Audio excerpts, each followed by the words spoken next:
Nós vimos com o Cebola, na aula passada, a classificação do sangue, que segundo o sistema idealizado por Landsteiner, pode ser do tipo ABO. Hoje ele fala sobre o fator RH, ou fator rhesus, que responde pelas características hereditárias encontradas em aproximadamente 85% dos indivíduos da raça branca, os RH positivos. Os 15% restantes são chamados RH negativos. O conhecimento do fator RH é indispensável nas transfusões de sangue e também no diagnóstico e no tratamento da eritroblastose fetal. Não assusta não, o Cebola explica. Oi, turma, estamos aqui hoje para falar sobre a tipologia RH no sangue. Vejam, na aula passada nós falamos que aquela imunização passiva transplacentária era muito importante.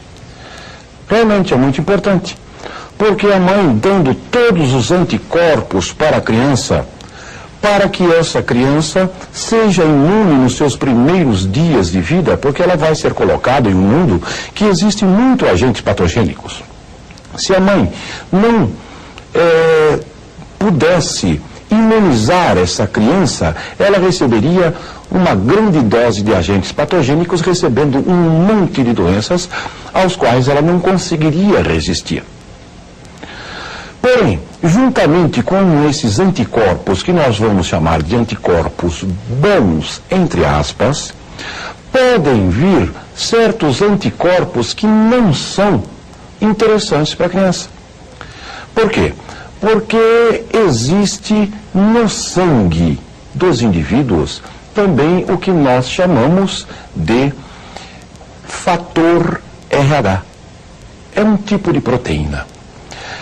Antigamente percebia-se que às vezes existia um tipo de doença que chamava-se incompatibilidade sanguínea materno-fetal. Não existia uma incompatibilidade entre a mãe e a criança. Mas durante a gestação não existe contato de sangue entre o sangue da criança e o sangue da mãe. Por que existe essa incompatibilidade sanguínea? Sempre existia em mães que eram RH negativo e tinha crianças RH positivo.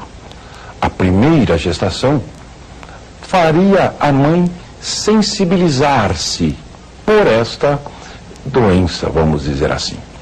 E na segunda gestação de criança RH positiva, teria a criança essa doença, que nós vamos chamar de eritroblastose fetal. O nome, eritro, sangue, blasto, célula, eritroblasto, células do sangue, ose, um processo degenerativo das células do sangue do feto, eritroblastose fetal. Quando é que ela ocorre? Nós preparamos um resumo para vocês. Vamos ver então. A eritroblastose fetal ocorre em segunda gestação de mulher RH negativo, de fetos RH positivo. Vejam lá. Na segunda gestação de feto RH positivo, quando o primeiro feto também foi RH positivo. Porque o primeiro feto sensibiliza a mãe. A mãe fica sensibilizada contra este fator RH, que nós vamos falar, por exemplo, por enquanto, simplesmente um fator RH. A segunda gestação, o feto recebe o anticorpo RH da mãe. Se eu disse que foi feito um anticorpo anti-RH, é porque esse fator RH vem a ser uma proteína. E veja, recebe da mãe transplacentariamente. Seria uma imunização passiva natural, juntamente com os anticorpos bons, esse anticorpo anti-RH que a criança vai sentir isso nela. Mas como é que foi descoberto esse fator RH? O que é este fator RH?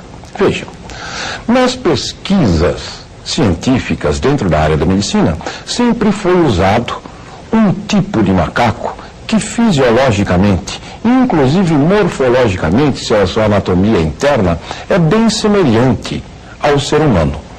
Esse tipo de macaco é do gênero Rhesus.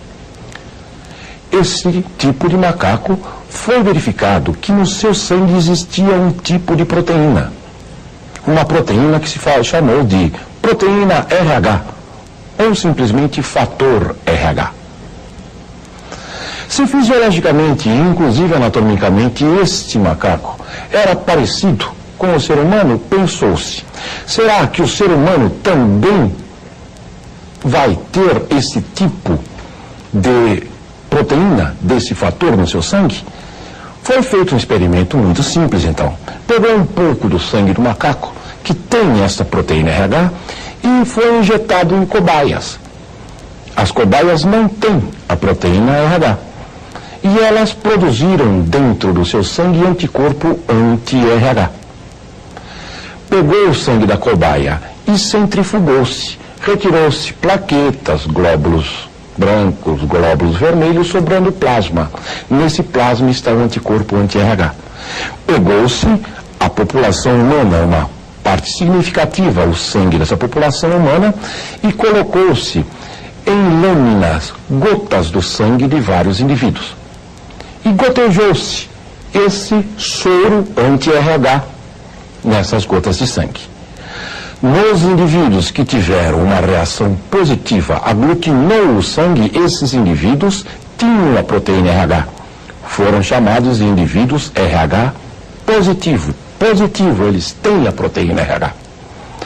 Em indivíduos que não houve aglutinação, é porque eles não têm a proteína RH. Então, negativo, eles não têm a proteína RH. RH negativo. Muito importante. Não existem dois tipos de proteína. Uma proteína RH positiva e uma proteína RH negativa.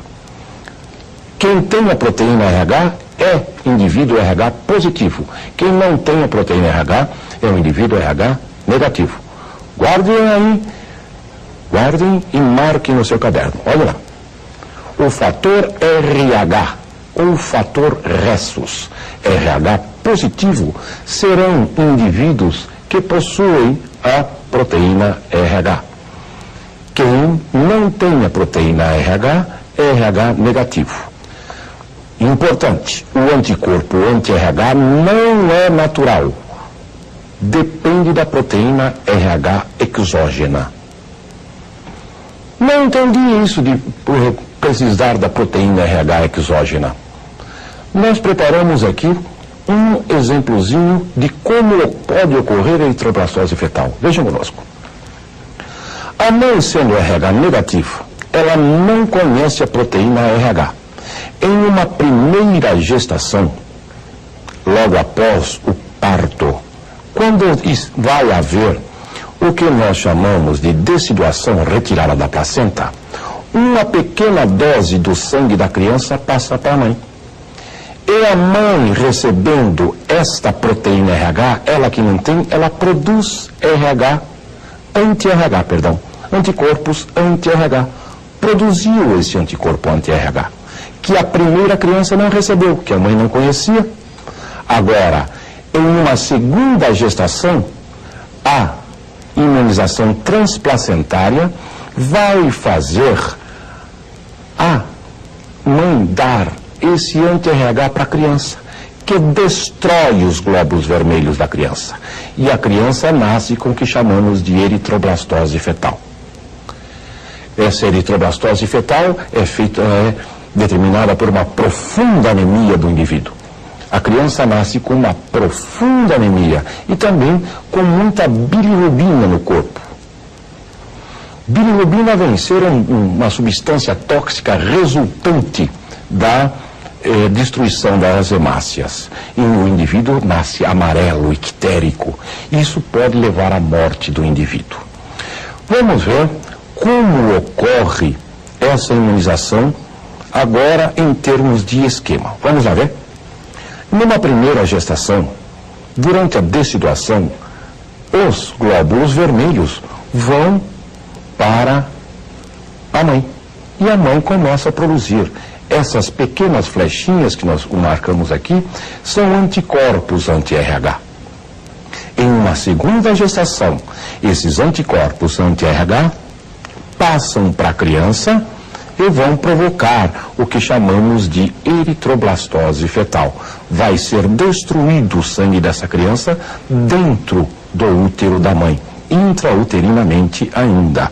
Vejam, mas se eu colocar nesta primeira gestação, logo após o nascimento desta criança, der de fora anti-RH, não vai ser destruído este sangue da criança e a mãe não vai fazer os anticorpos. Se ela não faz os anticorpos, cada gestação será como se fosse a primeira.